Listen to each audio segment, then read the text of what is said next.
So for the Scholastic sport discussion, I picked questions 1, 2, and 3.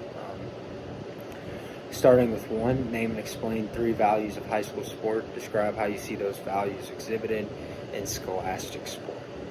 So for question number 1, 3 values, I would say teamwork, discipline, and probably goal setting.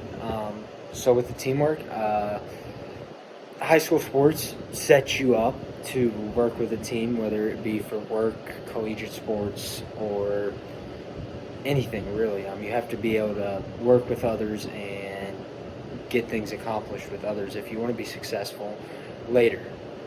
For discipline, teaches you that you cannot get away with everything. Kind of teaches you that you have to be a good human being to be successful in any aspect of life. You're not going to get anywhere. You're not going to get a job. You're not going to get a collegiate scholarship by being an asshole. So it teaches you discipline. It teaches you sometimes you have to listen more than you speak.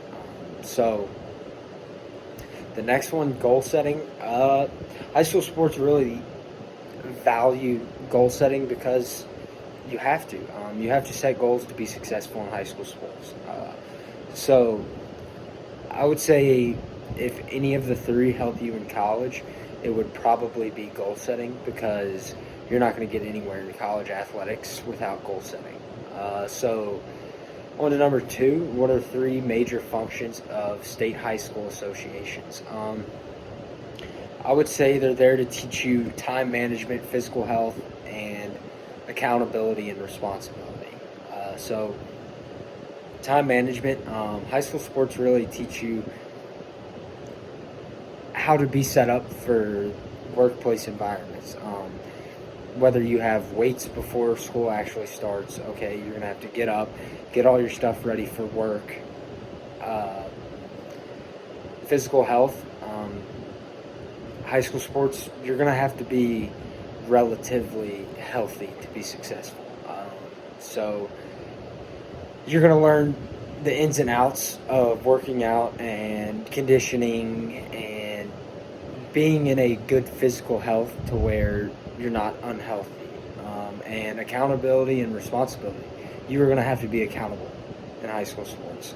If you expect to see anything other than the bench, you're going to have to prove to a coach or a player that you are an accountable individual and that you will help the team in whatever way possible. Responsibility, this I would say kind of leads into integrity. If you don't have any integrity, which is doing what is right when nobody's looking, you're not going to be viewed as responsible. You're not going to play. You're same way in the workplace. If you're not viewed as responsible, you're probably not going to be working there for very long. And number 3, how does the NFHS compare to the NCAA? I would say it's a lot more loose with the NFHS. The restrictions aren't as hard. You're not getting popped for drug tests every other semester. You're not having your eligibility tested every other semester. In general, I would just say the NCAA is a lot tighter than the NFH, whatever, the high school sports. How are they similar or different? NCAA is going to hound you a little more than high school sports will. They're going to check in on your grades. They're going to check in on what's going through your body. They're going to make sure that you are a responsible collegiate athlete. I would say high school sports put less emphasis on responsibility than the NCAA, but if you're not responsible with the NCAA, you are probably going to be NCAA ineligible.